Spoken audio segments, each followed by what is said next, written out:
Welcome back to New World Next Week. I'm James Corbett of CorbettReport.com.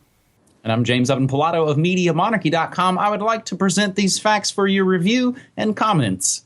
We've got that story, plus the latest developments in Pedogate. But first, when he was president, he called them fat cats, but now he is likely thanking them for a huge payday. Former President Barack Obama, less than 100 days out of office, has agreed to speak at a Wall Street conference run by Cantor Fitzgerald. Senior people at the firm can confirm his speaking fee will be $400,000, which is nearly twice as much as Hill Dog charged private businesses for such events. Obama has agreed to speak at Cantor's healthcare conference, of course, in September of this year, and will be the keynote luncheon speaker for one day during the event. Obama's signed the contract, but the company, a mid-sized New York-based investment bank, is waiting to coordinate with the former president before making a formal announcement. And that Obama could ultimately back out of the arrangement depending on his schedule and other concerns such as adverse publicity. A spokesman for the former president didn't return a call for comment to Fox Business, which is where we get this article from. A spokeswoman for Cantor Fitzgerald would not deny that Obama has agreed to speak to the firm and at the $400,000 fee. Now, we'll include, like we do everything that we mention, will be down in the show notes. And along with that article, Obama's $400,000 Cantor speech makes him Wall Street's newest fat cat. I'll also include an entry from something I used to use quite a bit back in the Aughties, and that's what's called the Complete 9/11 Timeline at historycommons.org, where you can look at Cantor Fitzgerald Securities and read the giant laundry list of terror drills they ran all through the 90s, all up through even the summer of 2001, that pretty much precisely mirrored the events that would miraculously take place. Now that, in this situation, James, is somewhat a sidebar to the situation of Barry Soetoro joining the Fat Cats. James? Well, I mean, is anybody surprised at this? He did his service from before day one, even in office, still during the campaign, when he took time out with John McCain to make that bipartisan pledge of support for the banks and the banksters, and we have to pass the bailout, people, and they rammed it through Congress eventually after the first attempt. They got it through the second attempt. And of course, that was only the $700 billion kind of sideshow to the trillions and trillions and trillions that the Fed was pumping in through the back door. So mission accomplished. And this is the mission accomplished of the Obama presidency. Hey, here you go. Here's your nice big fat reward. So again, is this a surprise to any but the most hardened Obama bots out there? I think not. But, you know, at any rate, if there's anything good to be said about this, at least we don't have a Hillary presidency, because, of course, she would have been the exact same thing, right? But now we have someone in office who wouldn't do things like appoint Goldman Sachs executives into high cabinet positions or any of that stuff that we would have seen in the Hillary presidency. So everything's saved, I guess. Well, I think, yeah, just as you're saying right now and commenting on the 2016 selection, I think people forget how seamless a transition the 2008 presidential selection game was. Just as you said, yeah, we're going to pause everything. We're going to put the game show on hold so we can all run and get rooting support. And Obama basically went around saying, you guys, you know I'm going to be the guy, so play ball and we'll pass this thing. And because they'll get their back scratched once he was, of course, safely ensconced in office. It just keeps rolling on, and sometimes every 4 to 8 years, people get really mad about it, James. And we've really seen that. And our second story this week on episode 308 of New World Next Week, we take it from Matt Agarist, and I think it is another chapter in the ongoing pedogate, #pedophiles, call it what you want. Former Trump manager chair just arrested for child sex trafficking during the campaign. Judge Tim Nolan of California, Kentucky, represents District 5 on the Campbell County School Board. He served at the chair of the 2016 Donald Trump campaign in Campbell County, and he's just been charged with felony child trafficking. Nolan is now facing charges of felony human trafficking of a minor, felony inducing a minor to engage in sex, and a third count of giving alcohol to a minor. As River City News reports, Kentucky Attorney General Andy Beshear announced that Nolan is charged with human trafficking, a Class B felony, first-degree unlawful transaction with a minor, a Class C felony, and third-degree unlawful transaction with a minor, a Class A misdemeanor. It is unclear as of yet just who Nolan's customers were. However, there were many of them, as the charges include the note that the child was subjected to commercial sexual activity.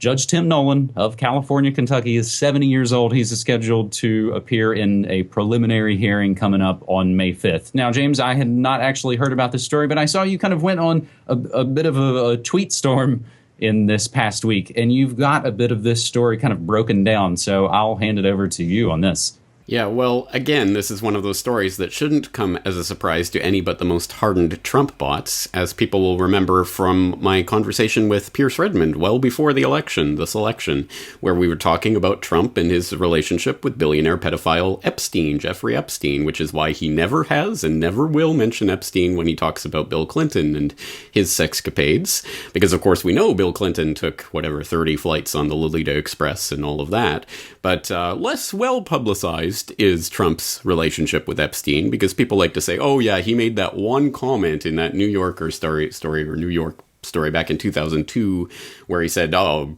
I know Jeffrey, he's a hell of a guy, he likes to party, he likes his women young, and he likes a good time as much as me, or whatever he said, which of course is disgusting and disgraceful in retrospect, but hey, that was 2002, right? There was no relationship between them after that. Oh, wait, 2004, we have the messages from Epstein's phone logs with 2 messages from Donald J. Trump. We know Donald Trump was in Epstein's black book, or in the black book that the butler was keeping and released, in which he circled certain names as material witnesses to pedophilia.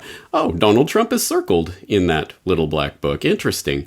Oh, and we know that Virginia Roberts, who was the one who obviously fingered Prince Andrew, that picture, the famous picture now, came out with her and Prince Andrew when she was underage.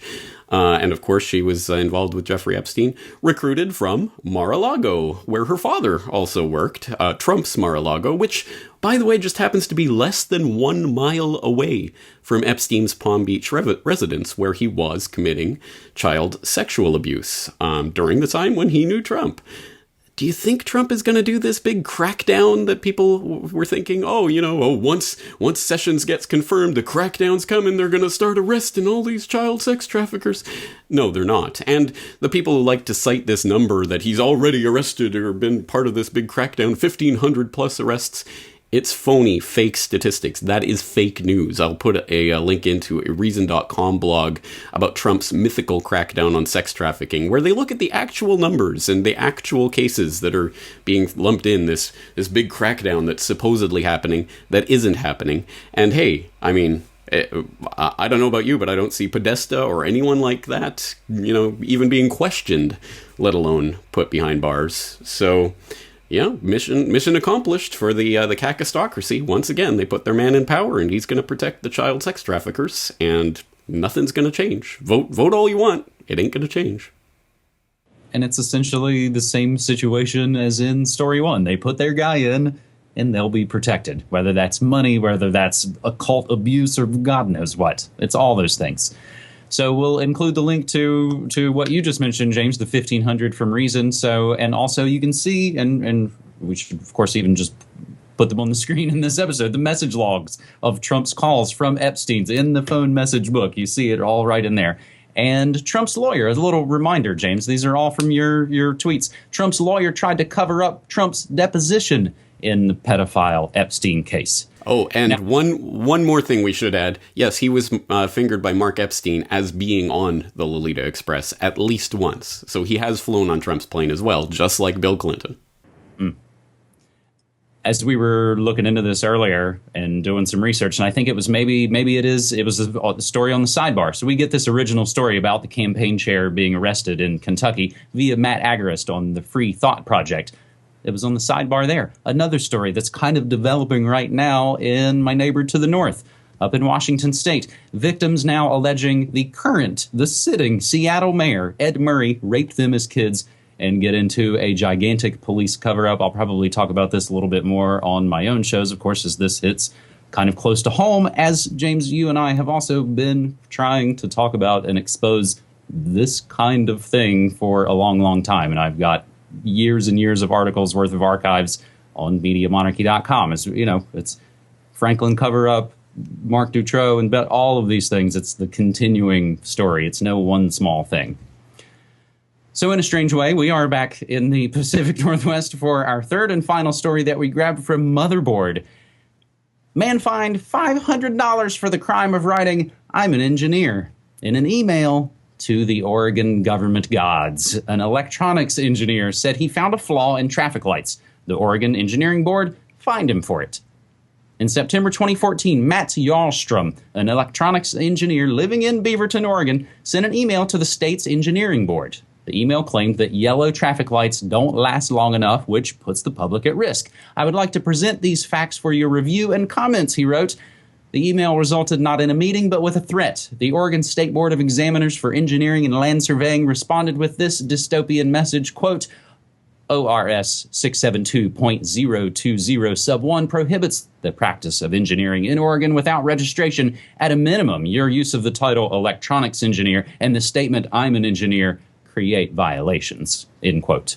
In January of this year, Jarlstrom was officially fined $500 by the state for the crime of practicing engineering without being registered. Now, this is one of those longer stories, James, when we've gotten into these kind of stories. Of course, anything that has to do with the lumbering arm of the law has a long trail and a lot of ins and outs. So, like always, we'll include everything for the show notes to everybody kind of continuing to read this. And you've been on the traffic lights a bit lately, James. It's interesting how many things, the larger societal issues revolve around things like traffic lights. But here's another case, and this guy's defense, I think, is pretty bulletproof. He's not charging anything. He's not acting in a business fashion here. He's just taking these cases to various boards and making presentations and things. That's all he's doing. He's not presenting himself like on a tax return, "I am an engineer" or anything. It's nothing like that. All he's doing is using basic mathematics. As he points out in his defense, I'm using, Newton's laws and things like this. You cannot prosecute me for this. You cannot, throw me in jail for that or fine me. So it's a pretty basic First Amendment issue here. And it's cut and dried unless, you happen to be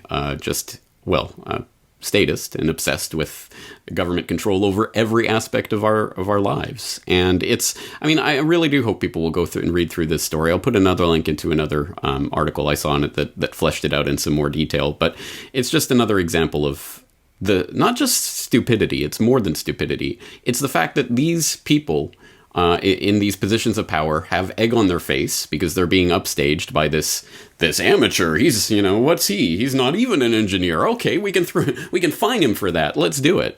And I think that's it. It's just another case of people abusing power that shouldn't be theirs in the first place.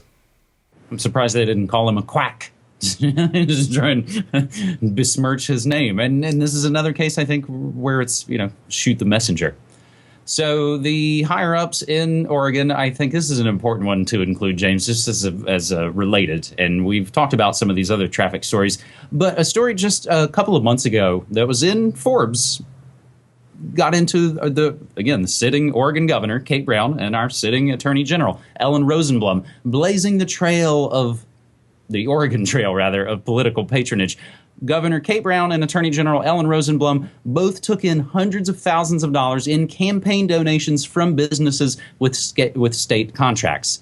Some of those places like AT&T, Microsoft, FedEx, Eli Lilly, Pfizer, and many, many more.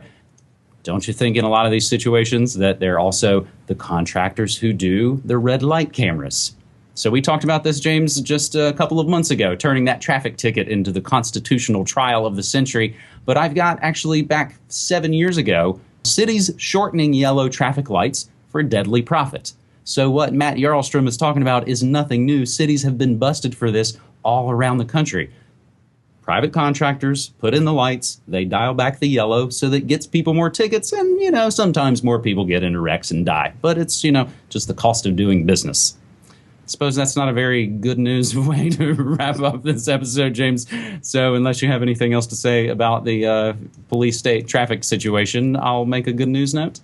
Well, actually, now that you mention it, I think I have an idea for a different video about traffic lights, but I'm feeling self-conscious about it now, so I might keep it under my hat for a while. Anyway, go on. No, don't feel self-conscious about it. I think that's what's great about just like you're saying, Matt Jarlstrom is embarrassing the big boys. The work, hopefully, that we're able to do can also hopefully embarrass the big boys. If you get the sniff onto something, man, and you need to follow that trail, please absolutely do that. I loved seeing the picture of the path walking through. Of course, explaining it, free market and central planning in one picture. Or I forget exactly how you said it. The good news note I'll make is the latest episode of Good News Next Week. Open source textbooks, cutting college costs. And there's also some good news notes about peer-to-peer medicine sites and also some tool libraries. So just some of the other ways that we are winning, and hopefully some solutions-oriented stories that it's not all bad news. And we are the little guys. We are trying to embarrass the big boys, and we can only do it with your support. And we're both on Patreon. And, of course, we'd appreciate you subscribing and becoming members and doing all that good stuff that we need to keep us going. That's James? it. And let's take a moment to thank all the subscribers who are already subscribing and making this work possible, all those who are about to subscribe and make this work possible, and all the people who contribute in other ways, like sending us story ideas, because we can't keep all our eyes on all the 24/7 news feeds by ourselves. So we do appreciate all of that support, and we'll be back doing it again next week. James, thanks for 3 great stories. All right, man. Thank you.